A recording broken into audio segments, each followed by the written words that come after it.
the Indian, in my story, and you've done your homework very well, I can see. The Indian Prime Minister obviously knows that the conversation is being recorded, Conversation is but he recorded. wanted to have a one-on-one Hmm. confidential conversation with the Chinese president. Yeah, that's actually while I was reading your book, I didn't expect it will be about COVID. I did not read the blurb, I'll be very honest. I just started reading it and it just got me intrigued again, like in going deeper inside it. And talking about the end, that end was so interesting and so picky. Like, if you're reading it, you cannot like put the book off until you are just finished reading it. So that was my experience when I reached to the end of your book. Your career in one headline, like a breaking news sticker, what would it be? Breaking news, it's over. I have got a game called Headline Mania. Like, let's say you choose one, like which one you want to go first. Hey, I'm Tanvi. Welcome to another guest episode of Pages and Beyond podcast show. Today, I'm joined by Arpit Agarwal, a former media person with over 30 years of experience and now stepping into the world of writing as an author. Hi, Arpit. How are you doing today? Good. Thanks for having me on your show.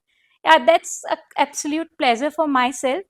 Today, we are going to explore his journey as an author and the way he has went through the media world.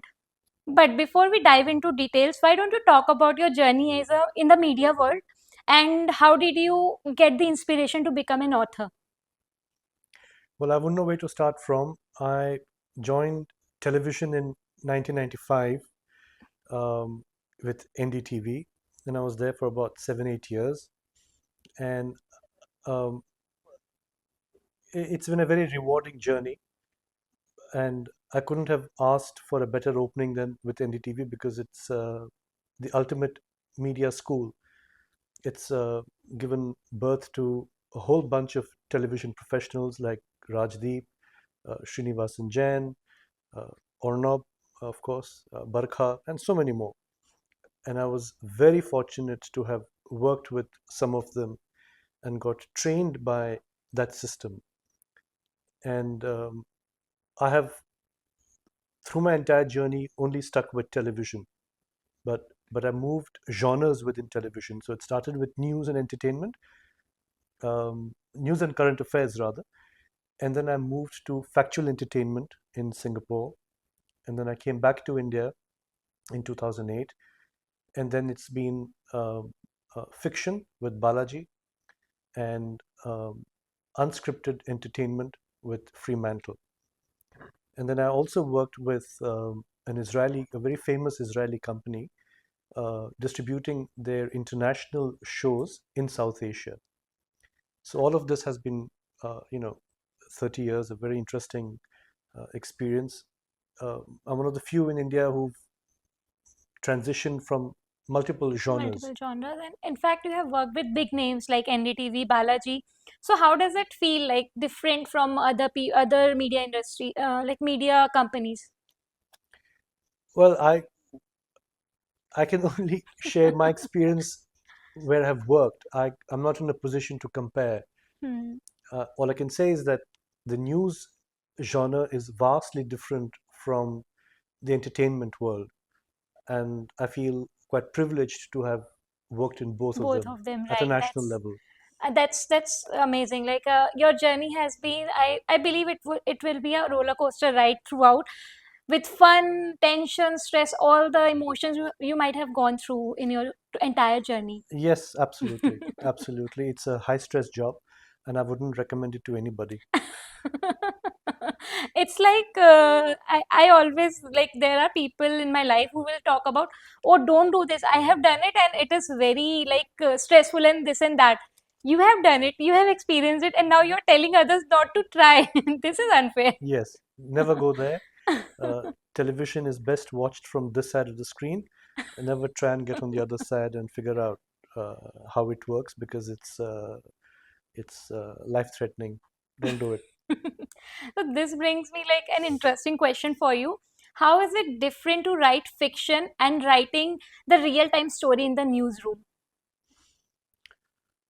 Well, when you're writing news, you're really reporting what has actually transpired, right? And you're being as true as possible to what you've heard. You research, you speak with multiple sources so that you have a 360-degree view of what has transpired, and then you put out a neutral narrative, having heard both sides of the story. Because of my experiences having worked in news and entertainment, my job as a writer, that to a fiction writer, is to take a story and weave a fictional narrative around it. That's what raw material is Raw about. material is I've about, right? taken real life incidents such as the COVID-19 pandemic, the flight of the Dalai Lama, the Tibetan uprising. So these are the hard pillars of the story, and I've woven a fictional narrative around them. Yeah, right. I'll be coming up with my question regarding that as well. So my next question is, yeah, it's similar to that. In raw material, you portrait confidential meetings among the authorities, both nationally and internationally, like the Prime Minister talking to China president. So did this narrative stem from the experience you had in your media industry at the time of COVID, or this was just unintentional? Well, I've never been in a room where when two, big leaders like the Prime Minister of India and the President of China are talking. So uh, I can't. What I've written is not out of experience, but what I think how they would sound and how they would talk. So it's complete conjecture. It's flight of my fantasy. Um, I hope that answers your question. No, I have a like follow-up question for that. Since there you said you don't know how it sounds. So there was this incident where the Prime Minister was talking to President of China and he asked him to shut down all the recordings that were happening. This has to be personal because China's reputation was at stake. So our Prime Minister, India's Prime Minister, told China's president to stop all the recordings. So how did you come about with that? Well, again, it's an imagined scenario, and I know through my experiences and having watched so many, series and having read spy novels, that when two states, heads of state, are talking, those conversations are public conversation unless they say that it's private. And um, aides are there, conversations are recorded for Yeah. posterity, for archives, and um, the Indian in my story, and you've done your homework very well, I can see. The Indian Prime Minister obviously knows that the conversation is being recorded, Conversation is but he recorded. wanted to have a one-on-one Hmm. confidential conversation with the Chinese president. So he tells him that I would request you most humbly to ask your aides to get off this Get call. off the calls, yeah. Yeah, that's actually while I was reading your book, I didn't expect it will be about COVID. I did not read the blurb, I'll be very honest. I just started reading it and it just got me intrigued again, like in going deeper inside it. And talking about the end, that end was so interesting and so picky. Like, if you're reading it, you cannot like put the book off until you are just finished reading it. So that was my experience when I reached to the end of your book. What do you think readers will contemplate after finishing your book? Because even after 3 years of COVID outbreak, you're talking about COVID in this book and how it broke. Though fictional, but again, the sentiments of people are related to it. So, what do you think? Like, readers are going to talk about your book? Well, to start with, COVID is not over. Um, you know, I just read a report this morning that it seems to be rearing its dirty head again in parts of Southeast Asia, in Singapore and Hong Kong. I think there have been some cases. So COVID is here. It's not completely, gone. And there has, over the last 4 or 5 years, there's been an international um, debate about the origins of COVID, COVID, right? and it's become unnecessarily politicized. But the fact remains that so there are two conflicting theories. One is, of course, that it's a lab leak theory. Library, That's the conspiracy theory. yeah. It's completely unproven, but that's a theory. And the other theory, which is the safe theory, is that it's a natural leak. It just Naturally happened from animal, from animal. some It just bat or jumped something. species and it's come to human beings. And uh, when COVID happened in 2019, 20, the natural theory became the dominant theory because it was safe. No one was really getting blamed for it. But over the last 4 years, we've seen the lab leak theory getting more and more pronounced. And by the time the book came out, multiple spy agencies across the world have um, said that the lab leak theory may be The uh, true one. the true one. So who knows? I have just taken it for my story, you know. Yeah, you have taken it for your story, but I'm sure it will like pick if the right people will pick this book, they are going to get interested in that COVID outbreak, whether it was because everybody is there behind every other country, maybe if we say, because they feel like, oh, this country has done that, so let's go behind them and figure it out and just bring it to the world to like sound stronger. So I think it is going to pick up the interest of many agencies, spy agencies, basically. Well, I'm sure they know far more than I do. I've I don't have access to any, classified documents or any state secrets. I've just my research has been what I can find um, on the internet. On the That's internet. about it. True. But yes, the So book is very highly researched for sure. why don't you, since you have mentioned this part, like you have just found things on internet and you have used and you have also done research. So what kind of research you had to do to bring this book? Not like ensuring that people are not going to take the wrong information that can like create chaos in the market. So predominantly, I talk about two things in the book. One is, of course, uh, the Tibetan uprising, and the second is the COVID pandemic and how it started. For both, I had to do a lot of research. Um, the Tibetan uprising, of course, happened in the 50s, Hmm. and it's Hmm. all pretty much documented. There have been so many books written about it. But it's something that Tibet has always been close to my heart. Research for that was not that difficult because it's happened really, A long more time than ago. 50 years ago. Hmm. COVID-19 pandemic research was far more challenging because information is scarce and uh, you don't know if what you're consuming is coming from accurate sources or not. So that's an added challenge that is the source credible or not. Right. So I had to cross check with multiple sources. Uh, but the theory that I've put out there is just a theory. It's just, you know, it. But from what I'm reading, what spy agencies are finding out, my story may not be that far from the truth. Yeah. Who But knows? I remember reading the beginning, the author's note. It was clearly mentioned like this is just a fiction. Don't take it as a like any information or any insight of the COVID. It's just fiction. So it seemed more like a warning than just a author's note. It's purely for entertainment purposes. That's it. So in your acknowledgement section, there is the character's name mentioned, Sheehan. I guess if I'm not wrong. So is there any story behind creating that particular character? Xi'an? Yeah. No, not really. It's just that my in the first draft, I had actually killed her off in Okay. the first draft. And my lovely agent, literary agent Ishita, when she read the book, the manuscript, she I think felt very bad for her, and she said that, Arpit, why don't you, maybe don't kill her off. In fact, there could be budding romance between her and The Nansong Roger, NTR. yeah. So I thought about it and I liked the idea, and I said, yeah, it makes sense. It also opens it up for a sequel later on. So that's Hmm. what I did.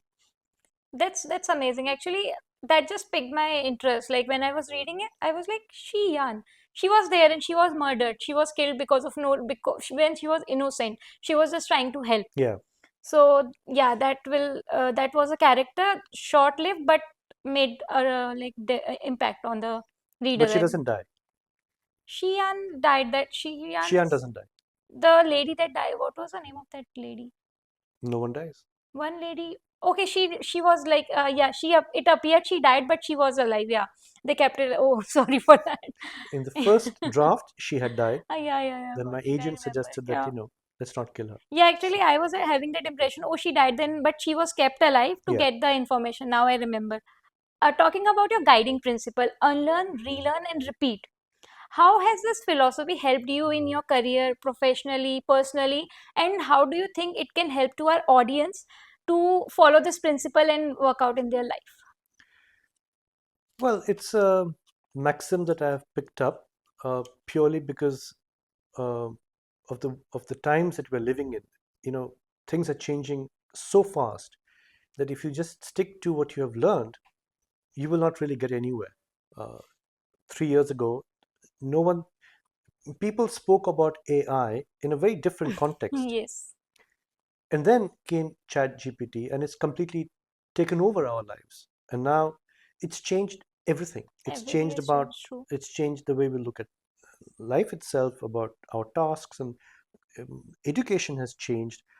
And suddenly, kids are thinking that when I graduate, then maybe what I need to learn is how to tame AI, how to be able Right, to that is deal with happening. Like with I have AI. colleagues who work on like taming the AI. There are different models apart from ChatGPT that are helping write them direct code, and they are just focusing on that. Even I sometimes ask them like you should focus on like being raw, being like the like you should know the basics. But it's like what is taking over? They are just giving it like letting themselves go with that. Right. So if you are, 35 years old or something, you've spent 10 years, 15 years in your work, and then AI comes along. And now you have a choice. Either you ignore it, you don't unlearn and learn and repeat that Repeat. process. But if you're not willing to accept that change, AI will not go away. You will then be forced to go Yes. away. So the best thing is to be nimble, constantly be able to unlearn, learn, and repeat again, because what you've learned needs to be unlearned again and learn new things. So it's the cycle of life in a different way. Yeah, I have like learned about this particular principle a lot of time, but yeah, but I feel it is very difficult for people to adapt to it because it's difficult to unlearn something and just rebuilding over it. So, any tip for people to understand it, how important it is to unlearn, and how easily they can be that can be done? Well, if you apply your mind to it, it's not that difficult. You know, Um learning is tough, unlearning is even more difficult, Yes, and then to relearn after that is the next level of difficulty. But you know what? Change is constant. It's the only constant in our lives. Everything changes. So just embrace it. Embrace change. Change is everything. that's wonderful. Like beautifully said. Embrace the change. So, unlearning is just a change that you have to make to yourself. You have moved from reporting stories to writing them creatively. What keeps you inspired today? What keeps me inspired? Well, many things inspire me. I'm very fond of gadgetry. I like to, keep in touch with what's the latest in the market, and how it's impacting us and how it's changing humanity as a whole. I love reading. Um, I read all kinds of stuff. I can't say that I have any one particular genre. I like fiction. I like non-fiction. I try and stay abreast with what's happening in the world through news and current affairs, and that keeps me engaged. And that some things inspire me when I hear something interesting that someone has done somewhere. That inspires me, wants me to see the next day. So, you have like you wore a lot of hats. So, what's your favorite thing to do like till now? So, what's the favorite part of your life as like in your career? What's the favorite thing in my career? That's a tough one. I don't know, because I've really worn more hats than I should have, worked in more places than I possibly should have. But I can tell you that any work that has a creative edge, that allows you to explore creativity, because the moment you talk about creativity, you're putting a bit of yourself in it. Uh, if you are blessed with work that allows you to put yourself in it, you will find satisfaction. I found that. I think most people would. So, when you said satisfaction, what is happiness for you? Happiness is would be something when you are in that state where different things align, what you're good at, uh, what you want to be doing, and hopefully something that other people can benefit from. I think it's a combination of all of it. All of it. If you can find your purpose through the work that you're doing, Hmm. I think the end result would be satisfaction and Satisfactory and the happiness. happiness. Happiness is fleeting, satisfaction is a bit more deep Bit rooted. more deep. Yeah, I talk about, if I talk about myself, I believe like many people tell me like why do you do so many things? You jump here and you jump there. Why don't you stick to one place? What are you getting from it? So I just simply say, when somebody asks me about success, I feel like if I am satisfied, that is success for me. So it is something like I need my satisfaction, the thing that is giving happiness to me, the contentment to me. That is more important for me in my life. It's not about where I'm going, what I'm doing. It should be just a good thing to do. Like it should not be like tarnishing my reputation or something like that. So that is something that satisfy me. So my next question is, as someone who's seen the media world from inside, what do you think the public often misunderstands about the media? What they misunderstand? Well, I'm not sure because the news media landscape has changed tremendously over the last 10, 15 years. And um, I think there is a growing distrust with the media, which is not healthy for any society, uh, definitely not in a democracy.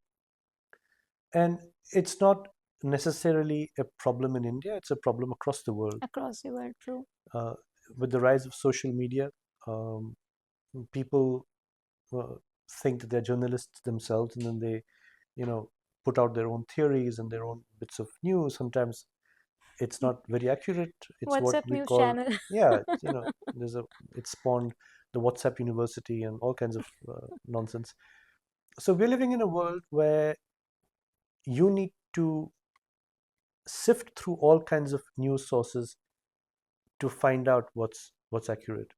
There are very few credible voices left. It's not that they're not there, but uh, the consumer needs to make the effort to find them. Find the right one. So now coming back to your book, so how much time did it take to like write your book, and how did you come up with like combining two theories, like the Dalai Lama escape and the COVID outbreak? I can't say that I sat and put it up on a big white board and then spend countless hours on it. It didn't happen like this.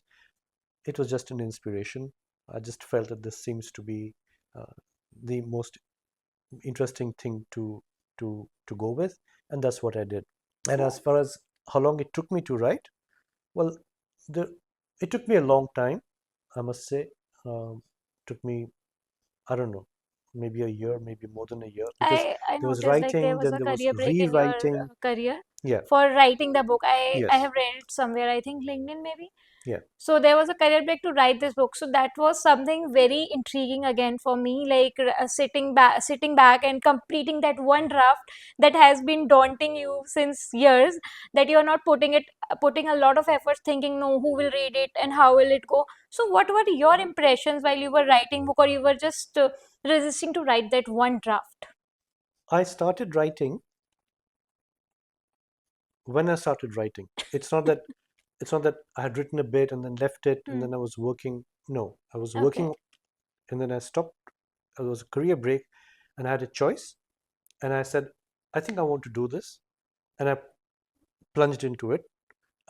It was challenging. It was very scary because I've never written before. You just mentioned like you have not written much, but I feel as a reporter and a producer of a show, you would have written a lot. Not exactly fiction, but there would be things you have written. So, how is it you feel like writing as an author was a challenge for you? It was definitely a challenge for me because uh, what I've written before are just small scripts. You know, I've reviewed other people's scripts, but I've written way less. So it was a I was really uh, out of my depths trying to do this. to be honest, my friends and family had more confidence in my writing ability than I had myself. But I had kind of accepted this challenge that I am going to do it, and I'm not backing out till I don't finish it. And I enrolled in some online courses. I did some research about how to write fiction, and the more I read, the more I got scared that I can't do this. So after a point, I'd say, okay, let's just stop reading and just Just go plunge for into it. writing. Yeah, and that's really what I did. And the one thing that I learned is that you should not start the day by reading what you wrote the previous day. True. Because if you do that, you will never be able to move ahead because you will go on and on finding faults with what you wrote the previous day, and you will go on correcting yourself. And before you know it, the day is gone. So I think Salman Rushdie had spoken about this somewhere. I think I picked this up from there, and I found this very interesting, and I really embraced it.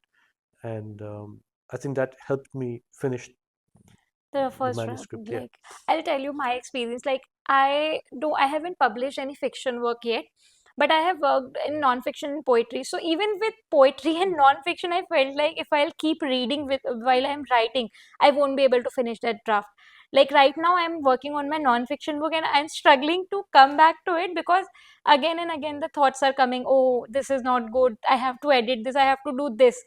So instead of thinking about it or rereading the previous one, that's just a blocker, I believe. So that happens a lot.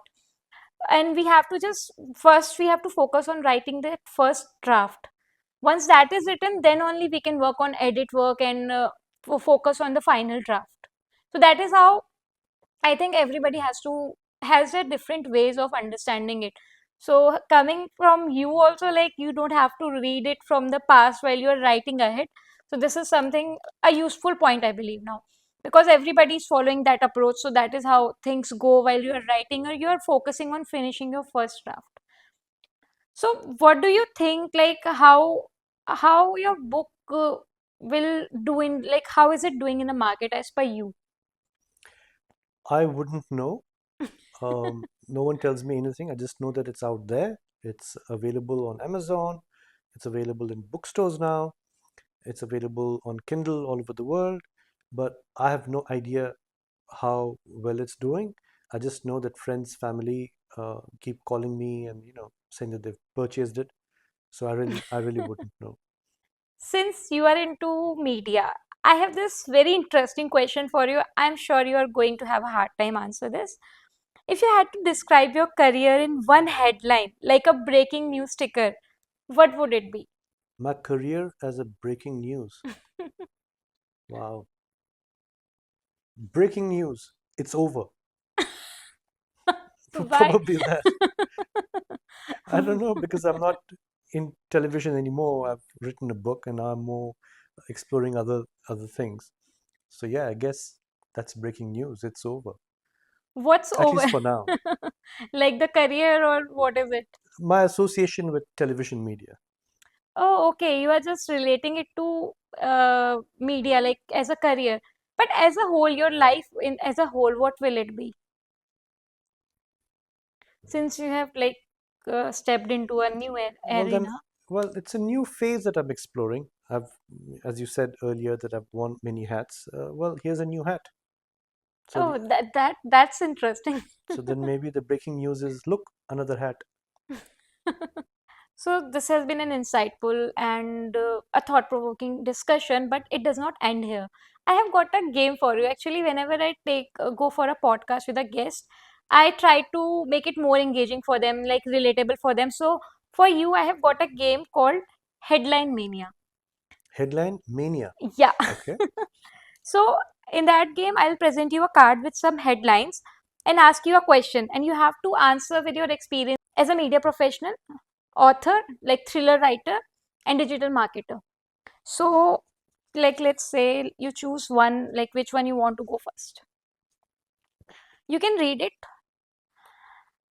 The what have you choose? Like, unsettling discovery or the web of deceit? The Unsettling. unsettling discovery. Okay, you just go through it. I'll put up my question.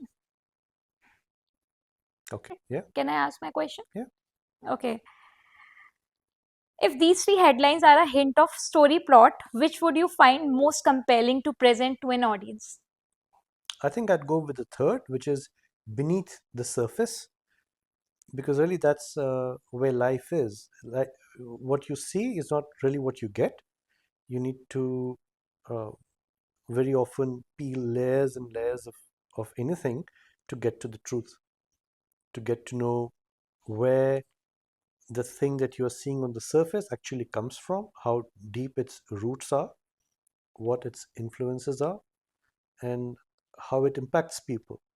So I think with age, one gets to automatically, one learns to appreciate the fact that things are not always what they seem. True. It's like what you see is not always truth. So you have to like listen to the other person when they are saying, insisting on like listen for once. I think that happened in your book as well with Yes, that raw agent. yes, yes. So yeah, this remind me of that. So this has been done. Let me share the other card, and you have the same question for this one. If these three headlines are a hint of story plot line, which would you find most compelling to present an audience? Um, the three headlines here are Trust Betrayed, The False Front, and Echoes of the Past. Well, in my story, Raw Material, I think it's more to do with echoes of the past. So I think I'll go with the third. So you like you have to make a new story. Like this is already written by you because you have like followed that pattern of timelines in your book. Now, if you have to make it something different, how would it go? You mean if I write a new book? Yeah, If I write a new book, which of these three would I headlines choose like from? you will choose to make a compelling Maybe story. maybe the false front then. The false front. Okay, Because we've just witnessed you know what happened between us and uh, Pakistan. our neighbor, Hmm. and the allegation from the other side was that the terrible incident in our country was actually a false flag Hmm. operation. So that is very interesting plot. So can we think of after COVID outbreak fiction? There can be something brewing in your head about the Maybe conspiracy that happened recently. it's possible. I'm not giving it We never away. know author's mind where it is going. Even Okay. authors don't know their own minds. It brings us to the end of the discussion. It's thought provoking and insightful, and I'm sure readers and audience of our show will be compelled to pick up the raw material. But before we sign off, I would like you to share your experience of being on this show. Well, it's wonderful talking to you, Tanvi. You've put in so much effort. You've discussed so many things with me before we've actually met. You've read the book. So I really appreciate it. And thank you so much for having me on your show. Thank you so much. Like it's an absolute pleasure for me like to talking to someone who has been into TV industry, like media industry basically, and coming up to author because being an author and meeting new authors is always a privilege, and to talk about books is always fun. So if you would like to join me for such a discussion, do check out the caption for details. Stay tuned for the next episode.